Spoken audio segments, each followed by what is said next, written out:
Shape of orbitals. त्यामध्ये आपण पहिलं ऑर्बिटल बघितलं होतं एस ऑर्बिटल. लास्ट व्हिडिओमध्ये आपण एक्सप्लेन केलं आहे what is shape of S orbital. S ऑर्बिटलचा शेप कसा आहे, स्पेरिकल शेप आहे. जेव्हा एल ची व्हॅल्यू 0 असते तेव्हा जे ऑर्बिटल तयार होतं त्याला आपण काय म्हणतो, एस ऑर्बिटल म्हणतो. आणि एस ऑर्बिटलचं ओरिएंटेशन कसं असतं, तिन्ही डायरेक्शनला सिमेट्रिकल ओरिएंटेशन असल्यामुळे आपण काय म्हणतोय, तो ऑर्बिटल कसा आहे, स्पेरिकल आहे. आज आपण बघणार आहोत शेप ऑफ पी ऑर्बिटल. आता पहिल्यांदा आपल्याला माहिती पाहिजे पी ऑर्बिटल आपण कधी तयार झाला असं म्हणतो, जेव्हा एल ची व्हॅल्यू 1 असते. म्हणजे एल ची व्हॅल्यू म्हणजे काय, अझिमुथल क्वांटम नंबरची व्हॅल्यू जेव्हा 1 असते तेव्हा जे ऑर्बिटल तयार होईल त्याला आपण काय म्हणतो, पी ऑर्बिटल म्हणतो. आता ह्या पी ऑर्बिटलचा शेप कसा आहे, डम्बेल शेपचा आहे. पी ऑर्बिटल कसा आहे, तुम्हाला इकडे डायग्राम दिसत असतील.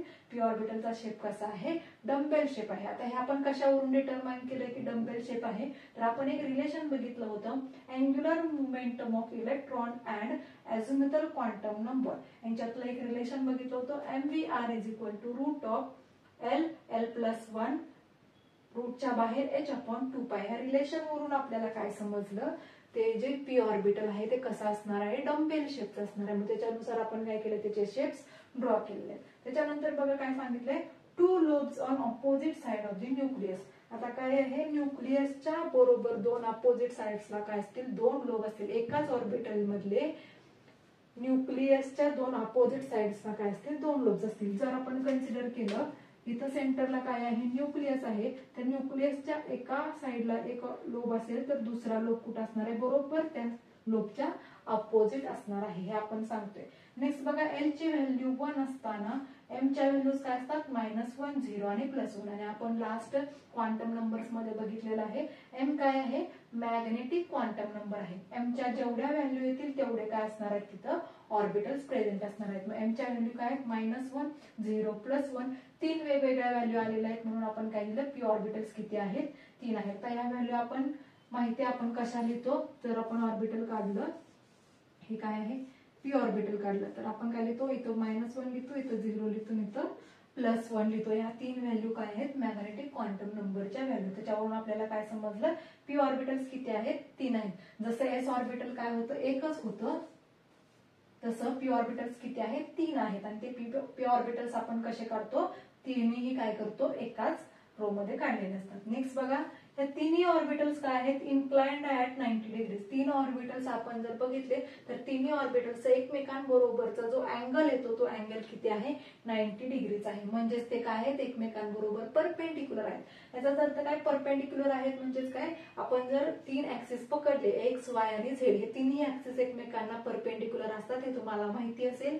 आणि त्याच्यानुसारच आपण काय म्हणतोय, तिन्ही ऑर्बिटल्स काय आहेत, एकमेकांना 90 डिग्री मध्ये आहेत, म्हणजेच परपेंडिक्युलर आहेत. म्हणून त्यांना आपण नाव काय दिलं, पीएक्स, पीवाय, पीझेड. याच्या कशावरून ठरवलं, तर हे मॅग्नेटिक क्वांटम नंबर आहे, तो काय देतो आपल्याला, ओरिएंटेशन देतो त्या ऑर्बिटल्सचं. आणि ओरिएंटेशन वरून आपण काय ठरवलं, एक्स डिरेक्शनला जे ओरिएंट झालं असेल त्या ऑर्बिटलला आपण पीएक्स म्हणलं, वाय डिरेक्शनला जे झालं असेल त्याला पीवाय म्हणलं, आणि झेड डिरेक्शनला जे झालं असेल त्याला काय म्हणलं आपण, पी झेड ऑर्बिटल म्हटलं.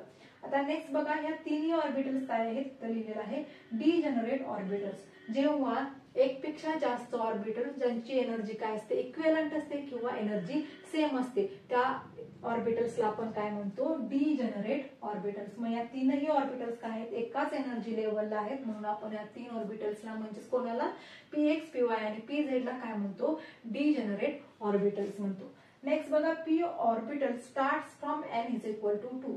म्हणजेच काय, जिथे प्रिन्सिपल क्वांटम नंबरची व्हॅल्यू 2 असेल तिथून पुढे काय असतील, पी ऑर्बिटल्स प्रेझेंट असतील. याचा अर्थ काय, 1s आपण बघितलेलं आहे प्रेझेंट असतं, 1p प्रेझेंट असणार नाही. पी ऑर्बिटल कुठून स्टार्ट होतं, 2p पासून. ठीक आहे, 2 ऑर्बिटल कुठून स्टार्ट होतंय, सेकंड प्रिन्सिपल यांची व्हॅल्यू काय असली पाहिजे, प्रिन्सिपल क्वांटम नंबरची व्हॅल्यू 2 असली पाहिजे. जिथे व्हॅल्यू 2 असेल तिथूनच काय होतील, पी ऑर्बिटल स्टार्ट होतील. आता नेक्स्ट पॉइंट बघा, एन ची व्हॅल्यू जशी इन्क्रीज होत जाईल तसं साइज ऑफ पी ऑर्बिटल काय होते, इन्क्रीज होत जाते. म्हणजेच काय, एन ची व्हॅल्यू 1 असते, 2 असते, 3 असते. मग 1 असताना त्या पी ऑर्बिटलची व्हॅल्यू साइज काय असेल, कमी असेल. एन ची व्हॅल्यू 2 असताना त्याची साइज इन्क्रीज होईल, एन ची व्हॅल्यू 3 असताना आणखी इन्क्रीज होईल, आणि लास्ट 4p असेल तर त्याच्यापेक्षा जास्त असेल. कसं सांगू शकतो आपण हे, सपोज आपण ऑर्बिटल घेतलं, पहिलं काय घेतलं आपण, 2p, 1p असणार नाही, 2p ऑर्बिटल आहे हे, 2p ऑर्बिटलची साईज बघा, त्याच्यानंतर आपण 3p काढलं तर तो काय करेल, जास्त एरिया ऑक्युपाय करेल ते ऑर्बिटल. त्याच्यानंतर आपण काय केलं, 4p काढलं तर ते काय करेल, आणखी जास्त एरिया ऑक्युपाय करेल. म्हणजे हे सेंटरला जर आपण न्यूक्लियस कन्सिडर केलं तर जे 2p वाला ऑर्बिटल असेल ते सगळ्यात छोट्या साईजचं असेल, त्याच्यानंतर 3p वाला असेल आणि त्याच्यानंतर 4p वाला असेल. तेच आपण इथं लिहिलेलं आहे. साईज ऑफ p ऑर्बिटल कसं असेल, त्याची सिरीज कशी असेल, 4p ची सगळ्यात जास्त साईज असेल, त्याच्यानंतर 3p ची असेल, त्याच्यानंतर 2p ची असेल. इथं आपण 1p लिहिलेलं नाही. तुम्ही इकडं 5p पर्यंत 5p लिहू शकता, 6p लिहू शकता, 7p पण लिहू शकता. फक्त लिहायचं काय नाही 1p, कारण यांची व्हॅल्यू 1 असताना p ऑर्बिटल प्रेझेंट नसते. नेक्स्ट बघा, आता हे ज्या डायग्राम्स काढलेल्या त्या काय सांगतात आपल्याला, px py pz चे स्ट्रक्चर सांगतात. एक आपल्याला माहिती झालं काय की जे p ऑर्बिटल आहे ते कसं आहे, डंबेल शेप आहे, त्याच्यात काय आहे, 2 ऑर्बिटल्स प्रेझेंट आहेत. आता हे जे 2 ऑर्बिटल्स आहेत त्याचे जे 2 लोब्स प्रेझेंट आहेत, त्या 2 लोब्स मध्ये काय आहे, साइन बघा, एका ठिकाणी मायनस आहे आणि एका ठिकाणी काय आहे, प्लस साइन आहे. जर एका लोब मध्ये प्लस साइन असेल आणि दुसऱ्यामध्ये काय असलं पाहिजे, मग मायनसच साइन असलं पाहिजे. दोन्हीही तुम्हाला प्लस किंवा दोन्हीही तुम्हाला मायनस दिसणार नाही. आता अगोदरच तुम्हाला सांगितलं, जे ऑर्बिटल एक्स डिरेक्शनने ओरिएंट होतंय त्याला आपण काय म्हणलेलं आहे, px म्हणलेलं आहे. म्हणजे एक्स डिरेक्शनने ऑर्बिटल आहे म्हणून त्याला काय म्हणतो आपण, px म्हणतो. जे वाय डिरेक्शनने असेल त्याला आपण काय म्हणतो, py म्हणतो. आणि जे झेड डिरेक्शनने प्रेझेंट असेल त्याला आपण काय म्हणतो, pz म्हणतो. आता ह्याच्यानंतर आणखी एक पॉइंट की इथं सेंटरला त्याची इलेक्ट्रॉन डेन्सिटी कमी का झाली, p ऑर्बिटलची न्यूक्लियसच्या जवळ असताना इलेक्ट्रॉन डेन्सिटी कमी का झाली. कमी म्हणजे काय, एकदम काय झालेलं आहे, निमूळत स्ट्रक्चर आहे इथं सेंटरला. ठीक आहे, काय आहे, निमूळत स्ट्रक्चर आहे. कशामुळे आहे ते, तर काय होतं इथं इलेक्ट्रॉन्स एकदम न्यूक्लियसच्या जवळ जवळ असणार आहेत. म्हणजे न्यूक्लियस जर खूप सेंटरला जर आपण न्यूक्लियस पकडला तर त्याच्या जवळ काय असणार आहे, तिथं सगळे इलेक्ट्रॉन काय झालेले असणार आहेत, गॅदर झालेले असणार आहेत. आणि ते इलेक्ट्रॉनचं रिपल्शन होतं, त्याच्यामुळे हे जे इलेक्ट्रॉन्स आहेत ते काय केले जातात, लांब ढकलले जातात. त्यामुळे इथे थोडेसे इलेक्ट्रॉन्स राहतात, त्याच्यामुळे काय होतं, तिथं साईज शेप काय होतो, त्या p ऑर्बिटल्सचा कमी होते. आणि जसं न्यूक्लियस पासून लांब जात जाऊ तसं तसं ते इलेक्ट्रॉन मधलं काय होणार आहे, रिपल्शन कमी होत जाईल. त्याच्यामुळे काय होत झाले, न्यूक्लियस पासून लांब होत जात असताना काय होते, त्याची साईज हळूहळू इन्क्रीज होत गेली. त्याच्यामुळं p ऑर्बिटलचा शेप कसा आहे, डंबेल शेप आहे. आता आपण काय काय बघितलं बघा, शेप ऑफ p ऑर्बिटल कसा आहे, डंबेल शेप आहे, ज्याच्यात 2 लोब्स आहेत आणि ते कशा आहेत, अपोजिट साइड्सला आहेत न्यूक्लियसच्या. त्याच्यानंतर किती ऑर्बिटल्स आहेत p मध्ये, तर आपण कशावरून काढलं, मॅग्नेटिक क्वांटम नंबरच्या 3 वेगवेगळ्या व्हॅल्यू येत आहेत, त्याच्यामुळे 3 ऑर्बिटल्स असणार आहेत p ऑर्बिटल्स.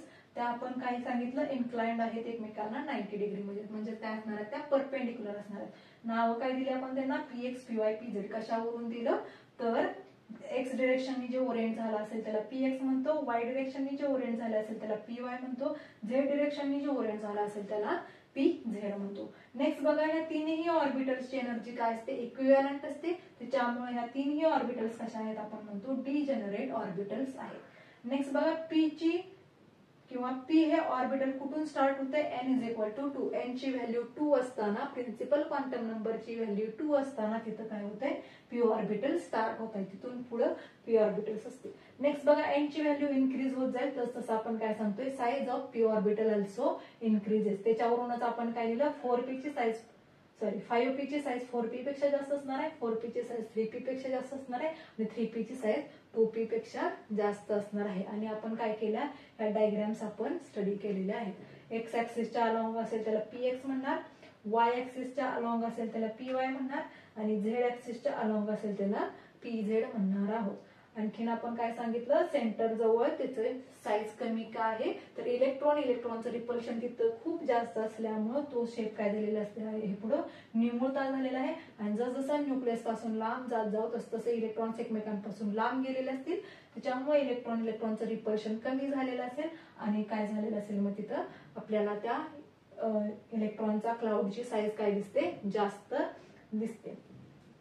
तर हे होतं आपलं p ऑर्बिटल. p ऑर्बिटल हे जर समजलं नसेल, सांगितलेलं शिकवलेलं, तर प्लीज कमेंट करा. व्हिडिओ आवडला असेल तर लाईक करा, सबस्क्राईब करा आणि भेटूयात आपण नेक्स्ट व्हिडिओमध्ये, ज्याच्यात आपण बघणार आहोत शेप ऑफ d ऑर्बिटल्स. ठीक आहे, थँक्यू.